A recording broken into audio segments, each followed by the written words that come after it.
Ahoy, this is Zdenka. Elegant, cool looking. This is very interesting. PowerVision, which is also a sponsor of today's video, has a new product out. PowerVision S1 Gimbal and Charging Companion. This gadget is great for live streaming and presentations. I want to know how it works, what can we do with it, how can we use it, who is this for? I just want to know everything. I'm going to go straight to the main box of the PowerVision S1. Packaging is very presentable. The gimbal comes in several colors. You can choose from black, green, and blue. I've got the blue color. What is inside of the package is a gimbal, manual, charging cable, and magnetic wall car mount, which is quite handy. That would solve my issue because I toss my smartphone in a car pretty much anywhere.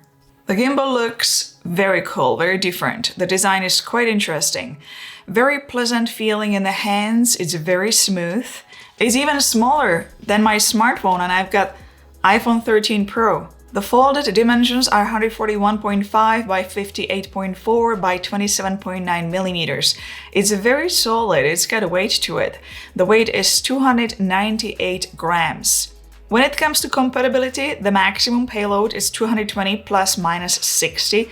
Compatible phone length is maximum 164 millimeters. It's got Li-ion 1030 mAh battery. Charging time is 2 hours, and once it is fully charged and balanced properly, you can get up to 15 hours of usage time.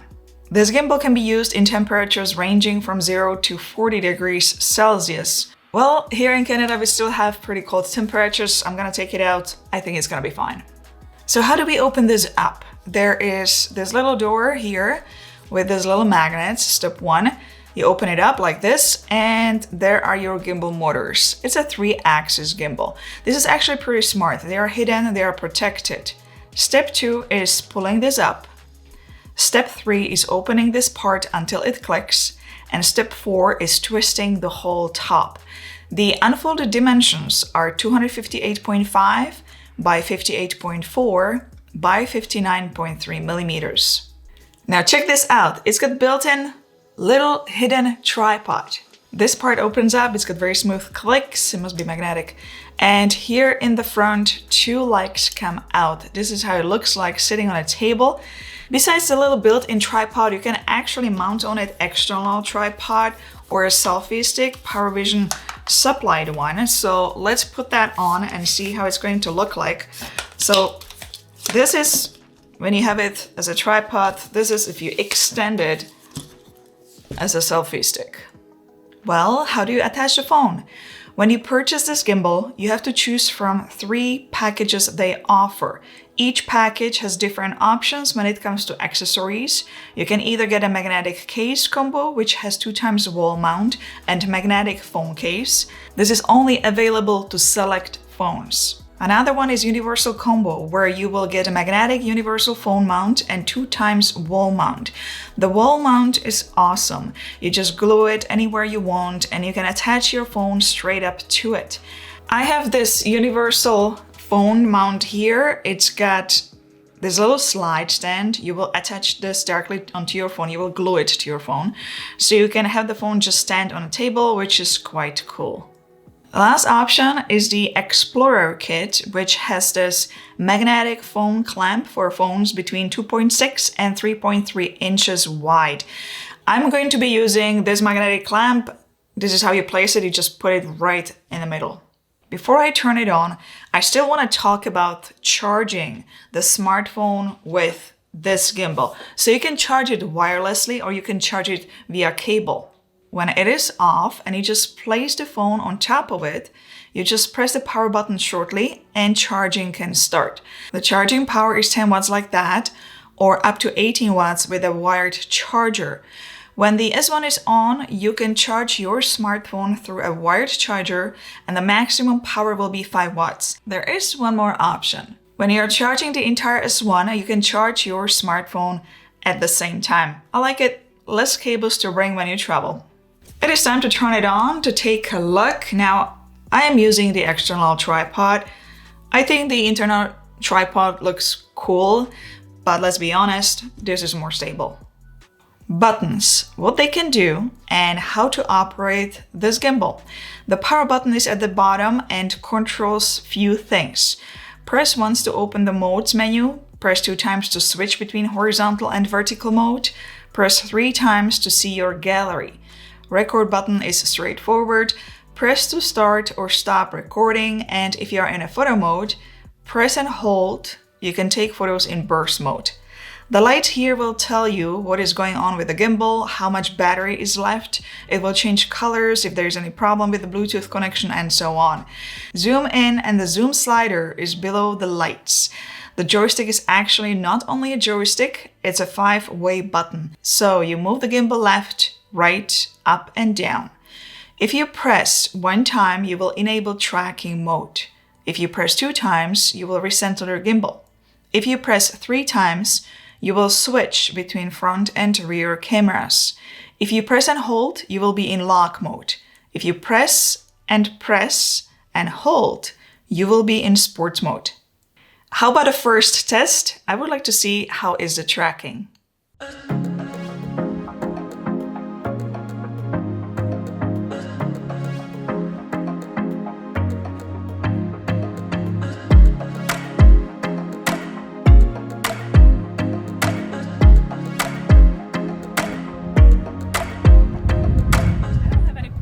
Tracking, it's actually pretty good.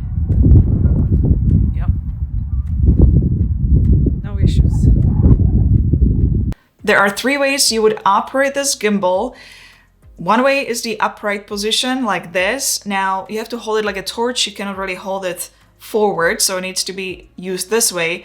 Then side grip like this, or underslug mode, which is upside down. Now I've tested all 3 modes. I play with it quite a bit. I was filming with it quite a bit. Filming with standard and telephoto lenses is not a problem. When you film with an ultra wide angle lens, you can see the arm in the shot quite a bit when you go up. I tried it as I was holding the gimbal sideways, and the motor was quite visible. The result is the same when I move the phone to the left quite a bit. In the underslug mode, you will get better results. I found that you have to be quite cautious when you are filming with the ultra wide angle lens. You have to find the angle so you don't see the gimbal in a shot. The range of movement is also smaller. The tilt is smaller. However, the pan is quite large. Not full 360, but it's quite large. You can change gimbal modes in the app only by pulling up the menu with the power button. There is follow mode, third lock mode, and FPV. You can also do Go, in other words, sports mode. Next test is up. That would be stabilization. So let's do some hard walk, soft walk, and fast speed run.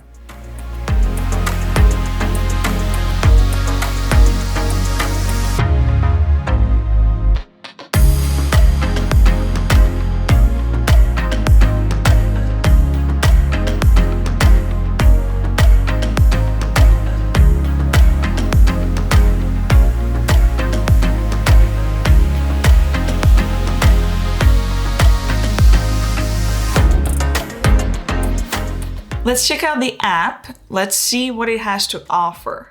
Right on the home page, you have 3 big sections. The red button will take you to the filming app, but what is on the left is called Power Follow. Once you enable that, it is like a screen recorder. Everything is recorded, including notifications. Then you enter third-party live broadcast platform, and once you show 5 fingers hand, the gimbal will start following you. That's why I said this is excellent for presentations, live streaming, private coaching, and so on. At the bottom, you have the third option, which I want to mention, and that would be a built-in video editor. It's got quite a lot of controls there. Let's enter the main filming section. On the left, we have light, gesture control, beauty mode, and gimbal settings. First, we have information about the gimbal and firmware. Below is where you can adjust gimbal modes, zoom speed, joystick movement speed, and switch direction of movement, auto calibration, and horizontal gimbal adjustment. On the right side is where you can enable tracking and select filming modes. Panorama has options 3x3, 240 degrees, and clone. Photo and video is next. Slow motion 4 times and 8 times in 720p and 1080p. And the last option is time-lapse, where you can also film motion lapses. Further right is where you can switch between rear and front camera and access further settings. You can select white balance, turn on the grid, choose filters, customize beauty mode, select resolution and frame rates. You can film in 24, 30 and 60 frames per second in 4K, 1080p and 720p. You can turn on gesture control and light. Record button is below, and then you have the option to film and take photos in automatic mode or manual mode. Last one is access to your gallery. Manual filming? Let's see. So I've got here clear case from Moment. I've got here variable ND filter and filter adapter. Let's turn it on and see how the gimbal reacts. And I can see that it works quite fine. I can definitely feel that the motors are working a little bit harder, but I don't see any red light here. It's handling it just fine. So as long as you are under the maximum payload, you should be fine. One thing I need to mention, that if you are going to be using a selfie stick with this gimbal, you always have to use the tracking feature, because there's simply no elbow where you can tilt the gimbal towards you. So right now I'm using the tracking, and that's when I can actually use the extendable selfie stick. Now let me turn off the tracking. And if I'm going to be moving around, you will see that I'm losing myself in a shot. So definitely tracking is recommended if you're going to be using a selfie stick with this one. I know very well that you are eager to see what the app has to offer on Android phone. Now, I've got Samsung Galaxy S10 Plus. What I will see with this phone in the app is not necessarily what you're going to see with other Android phones. I don't have any other Android phones here. You need to check the compatibility on their website or ask them directly, or you need to find someone who actually reviewed this gimbal with the same phone you have to get the answers. So let's go ahead and see what you will get with Samsung Galaxy S10 Plus. What I can see here is that you can film time lapses, video, take photos, and panorama. I don't see slow motion option here. Under video, I can see that you can film in 30 frames per second only. And I can also see that I can film in manual mode. Interestingly, I can also see that I can use ultra-wide angle lens, I can use standard lens, but then further zoom in is done purely digitally. I don't see an option for telephoto lens. Everything else seems to be the same, like with the iPhone. For those interested, the link to this product can be found below the video in the video description. You will see the pricing in your currency depending on where you live. What do I think of this gimbal? Well, like I said before, I really like it as a stationary product in the office, on the desk, for live streaming, presentations, coaching. That is great, even for tracking. Now, I also really like all those accessories, that fact that you can just glue it anywhere and then you just snap the phone on the go. Those accessories are very well thought through and I really like them. When it comes to filming, for basic filming, just walking around and capturing yourself on the go, just quick message or something like that, it's good. It somewhat stabilizes your footage. For advanced filming, I'm sorry, that would not be my choice. But there's certainly one more feature I like, and that would be the power bank, the fact that you can charge your smartphone anywhere, everywhere on the go. That's a big plus. Give it a thumbs up if you found this video informative, and don't forget to subscribe for more. If you have any questions, comments, want to say hello, leave it below, and I'll see you, my friends, in the next video. Ciao, ahoj.